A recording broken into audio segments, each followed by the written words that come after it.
నమస్తే, welcome to our channel. నేను సంప్రీత్. ఈ రోజు మనతో ప్రముఖ సీనియర్ జర్నలిస్ట్ దమ్ము బాలాజీ గారు ఉన్నారు. వారితో మాట్లాడతాం. సార్ నమస్తే. నమస్తే సార్, రైజ్ అనే సర్వే వచ్చింది కొత్తగా. సో ఈ సర్వే ఎందుకు వచ్చింది అండ్ దీంట్లో ఎవరు గెలిచే అవకాశం ఉంది? రైజ్ అని ఒక సర్వే వచ్చింది. ఇది ఒక అతిపెద్ద సర్వే అని వాళ్ళు చెప్పుకుంటున్నారు. ఎందుకంటే 34 రోజులు వాళ్ళు సర్వే చేశారు. దాదాపు 662 మంది స్టాఫ్ దీని మీద పనిచేశారు. 3,82,576 మందితో కలిసారు. వీళ్ళు ఇంటరాక్ట్ అయ్యారు. దాదాపు 175 నియోజకవర్గాల్లో చేశారు. ఇది ఎప్పుడు జరిగింది అనే దానికి డేట్ ఇవ్వలేదు, కానీ చంద్రబాబు అరెస్టు తర్వాత మేము ఈ అలయన్స్ అనౌన్స్ అయినాక, అంటే జనసేన తెలుగుదేశం కూటమి అనౌన్స్ అయినాక మేము ఈ సర్వే చేస్తామని చెప్పారు. సో అంటే దాని అర్థమైందంటే బీజేపీ కలవక ముందు ఈ సర్వే చేసినట్టుగా మనకు అర్థమవుతుంది. స్పెసిఫిక్ డేట్ ఇవ్వలేదు కాబట్టి.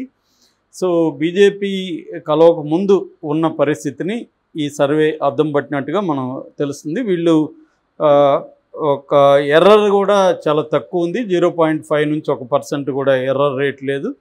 ఇది ర్యాండమ్గా చేసాము. అట్లాగే శాంపుల్ సెలక్షన్, సెలెక్టివ్ శాంపులింగ్ అంటారు.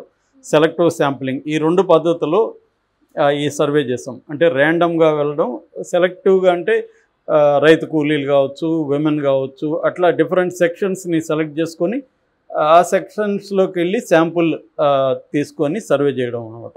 దీని తర్వాత దీని అనాలిసిస్ కూడా సెపాలజిస్టులు, ఎక్స్పర్ట్లు కూర్చొని సెపాలజిస్టులు మొత్తం అనలైజ్ చేశారు డేటాని. ఇది వివిధ రంగాలను కూడా కవర్ చేసాము. అర్బను, సెమీ అర్బను, రూరలు, తర్వాత అగ్రికల్చరల్ లేబరు, అగ్రికల్చర్ పీపుల్, వ్యవసాయదారులు, తర్వాత ఉమెన్లో కూడా డిఫరెంట్ సెక్షన్లు, డ్వాక్రా సెక్షన్లు, అట్లాగే బిజినెస్ పీపుల్, ఎంప్లాయర్సు, ఇట్లాంటివి. అట్లాగే అంశాల వారీగా కూడా, అంటే జగన్ వచ్చిన తర్వాత వెల్ఫేర్ స్కీమ్స్ ఎలా ఉన్నాయి, తర్వాత ఎలక్ట్రిసిటీ బిల్లు కావచ్చు, వాటర్ కావచ్చు, అంటే వివిధ అమ్యూనిటీస్ అంటాం కదా, సివిల్ అమ్యూనిటీస్, సివిక్ కమ్యూనిటీస్, వాటి ఆధారంగా కూడా చేసాము. అట్లాగే నిత్యావసర వస్తువుల ధరలు కావచ్చు, అట్లాగే ల్యాండ్ యాక్ట్ కావచ్చు, ఇలాంటి అనేక అంశాల మీద మేము ప్రజల్ని రకరకాల విషయాలు అడిగాము అని చెప్పారు.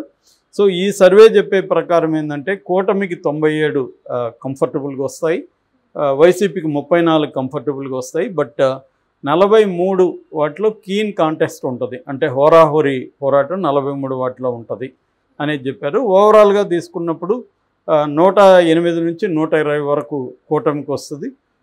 వైసీపీకి 41 నుంచి 54 వస్తాయి. ఇక అదర్స్ అంటే కాంగ్రెస్ అనుకోవచ్చు, లేదా ఎవరైనా ఇండిపెండెంట్కి వెళ్ళవచ్చు. అదర్స్కి 1 సీట్ వచ్చే అవకాశం, 0 నుంచి 1 సీట్ వచ్చే అవకాశం ఉంది. అంటే ఇది చెప్పిన దాని ప్రకారం కంఫర్టబుల్గా కూటమి అధికారంలోకి వస్తుంది. ఎటువంటి ఇబ్బంది ఉండదు, ఎటువంటి టైట్ ఇది కూడా లేదు. క్లీన్గా మంచి మెజార్టీతో 108, 120 అంటే మంచి మెజార్టీతో రావాల్సింది. మ్యాజిక్ ఫిగర్ 88 కాబట్టి సో మంచి మెజార్టీతో వస్తుంది అనేది, కూటమి వస్తుంది అనేది ఈ సర్వే చెప్తుంది. యాక్చువల్ గతంలో కూడా మనం రైజ్ సర్వే చెప్పుకున్నాం ఒకసారి ఆల్రెడీ. వీళ్ళు ఇప్పుడు ఇది అతిపెద్ద సర్వే అని ఇప్పుడు రిలీజ్ చేశారు. ఇందులో వీళ్ళు కొన్ని అంశాలని అనలైజ్ చేసి చెప్పింది ఏంటంటే వైసీపీకి యాంటీ ఇన్కంబెన్సీ బలంగా ఉంది, అంటే ప్రభుత్వ వ్యతిరేకత ప్రజల్లో బలంగా ఉంది.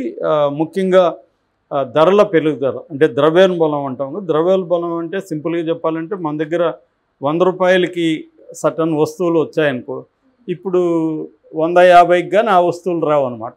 అంటే ఇంతకుముందు 100 రూపాయలు సరిపోయేది, ఇప్పుడు 150 కావాలి. సింపుల్గా నేను అందరికీ అర్థమయ్యేటికి చెప్తున్నా. దట్ ఈజ్ కాల్డ్ ద్రవ్యోల్బణం అంటాం. అంటే మన నిజ ఆదాయం అనేది పడిపోతుంది. ఆదాయం వస్తూ ఉంటుంది. 1000 రూపాయలు అంటే నెక్స్ట్ మంత్ కూడా 1000 రూపాయలు వస్తాయి, కానీ ఈ మంత్కి 1000 రూపాయలు వచ్చిన సరుకులు నెక్స్ట్ మంత్కి ఆ 1000 రూపాయలకి రావు. సో అప్పుడు 1500 ఎంతో ఖర్చు పెట్టాలి. సో ఆ లెక్కన మన ఆదాయం పడిపోయినట్టు లెక్క అనమాట. సో ఒక 500 పడిపోయినట్టు. సో దీన్ని ద్రవ్యోల్బణం అంటారు. ఆ ద్రవ్యోల్బణం పెరుగుతుంది, అది కూడా జగన్కి వ్యతిరేకత ఉంది. అట్లాగే పవర్ బిల్స్ చాలా ఎక్కువ వస్తున్నాయి. అట్లాగే అన్ఎంప్లాయ్మెంట్ ఉంది, ఎంప్లాయ్మెంట్ లేదు సరిగ్గా. తర్వాత లిక్కర్ ఒకటి, లిక్కర్ మనకి ఆల్రెడీ చాలాసార్లు చెప్పుకున్నాం. అక్కడ లిక్కర్ ఉన్నంత బ్యాడ్ ఇంకే ఏ రాష్ట్రంలో కూడా లేదు. సో ఆ లిక్కర్ ఒకటి. తర్వాత ఎస్సీ అండ్ రెడ్డి కమ్యూనిటీలు బలంగా 2019లో జగన్ వైపు నిలబడ్డారు. ఈసారి అది తగ్గుతుంది. అంటే రెడ్లు కూడా బలంగా ఇంతకుముందు ఏంటంటే రెడ్లు గట్టిగా నిలబడి ఓట్లు వేసే వాళ్ళని ఆర్గనైజ్ చేసుకుని పోయి మొబిలైజ్ చేసి ఓట్లు వేయించడం, ఇవన్నీ కూడా రెడ్లు అక్కడ చూసుకున్నారు. ఈసారి రెడ్లు కూడా అసంతృప్తిగా ఉన్నారు. దానికి ప్రధాన కారణం ఏంటంటే వాళ్ళు చాలామంది కాంట్రాక్టులుగా ఉంటే ఆ బిల్లులు కానీ అవన్నీ జగన్ ఇవ్వట్లేదని వాళ్ళు చాలా ఇబ్బందులు పడుతున్నారని, పేరుకి మన రెడ్డి ఉన్నాడు కానీ సీఎం మనకేం మొరగలేదు అనేదే వాళ్ళు కూడా అసంతృప్తి ఉంది ఆ రకంగా. అట్లాగే ఎస్సీల్లో కూడా కొంత అసంతృప్తి వచ్చింది, పెరిగింది. ఈ చేత్తో ఇచ్చి ఈ చేత్తో తీసుకుంటున్నాడు అని, అంటే వాళ్ళు ఇచ్చేదానికంటే కూడా ఖర్చులు ఎక్కువ ఉన్నాయి. సో అది చెప్తున్నారు. అట్లాగే ఎస్టీలు మాత్రం ఇప్పటికి కూడా ప్రధానంగా జగన్తోనే ఉన్నారని చెప్పినారు. అట్లాగే అర్బన్ అండ్ సెమీ అర్బన్లో జగన్కి బాగా వ్యతిరేకత ఉంది. ఎందుకంటే వాళ్ళకి ఎక్కువ పథకాలు రావు, ప్లస్ వాళ్ళకి బర్డన్ పెరుగుతుంది. డీజిల్ పెట్రోల్ పెరిగింది. డీజిల్ పెట్రోల్ జగన్ పెంచకపోయినా కూడా ఉన్న ప్రభుత్వం మీద అసంతృప్తి యాడ్ అవుతుంది. అట్లాగే అగ్రికల్చర్ లేబర్ కావచ్చు, జనరల్గా ఉమెన్ కావచ్చు జగన్కి ప్రోగా ఉండారు. ముఖ్యంగా ఎందుకంటే అగ్రికల్చర్ లేబర్కి రకరకాల పథకాలు వస్తున్నాయి. అట్లాగే ఉమెన్కి కూడా ఉమెన్ అంటే పిల్లలకి తల్లి ఒడి కావచ్చు, ఇలాంటి రకరకాల డ్వాక్రా కావచ్చు, ఇంటి పట్టాలు ఉమెన్ పేరుతో ఇవ్వడం కావచ్చు. అందువల్ల చాలా వరకు ఉమెన్ జగన్కి అనుకూలంగా ఉన్నారనేది చెప్పింది. ఇక టీడీపీకి వచ్చినప్పుడు టీడీపీకి బీసీలు ఇప్పటికి కూడా టీడీపీ ట్రెడిషనల్గా బీసీలు టీడీపీకి స్ట్రాంగ్ కమ్యూనిటీ. అలా టీడీపీకి వెనక బీసీలు ఉంటారు. అది రామారావు పీరియడ్ నుంచి కూడా వస్తున్న సంప్రదాయం. అయితే ఈసారి నిజానికి జగన్ ఒక సోషల్ ఇంజనీరింగ్ చేశాడు. సో దానివల్ల బీసీలు కొంత జగన్ వైపు వెళ్ళే పరిస్థితి అన్నారు మామూలుగా అయితే. కానీ ఈ సర్వే అది పట్టించుకోలేదు. తర్వాత కూటమిని అంగీకరించారు అనేది. అట్లాగే వీళ్ళు చెప్పేది ఏంటంటే యూత్ అండ్ బిజినెస్ పీపుల్ కూడా కమ్యూనిటీస్ కూడా చంద్రబాబు అండ్ కూటమి వైపు ఉన్నాయనేది వీళ్ళు చెప్పేది.